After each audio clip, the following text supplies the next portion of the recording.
Welcome to the in front of me XIAOMI Redmi 10, and I'll show you how to take screenshots without buttons on this device. So first you should go to the settings app and scroll down to the additional settings.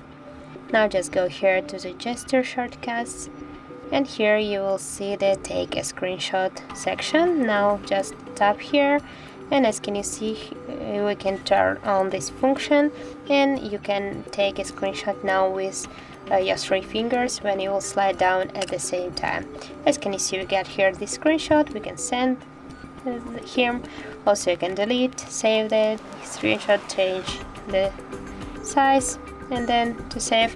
If you will save the screenshot, you will find him in a photo gallery, I think, later.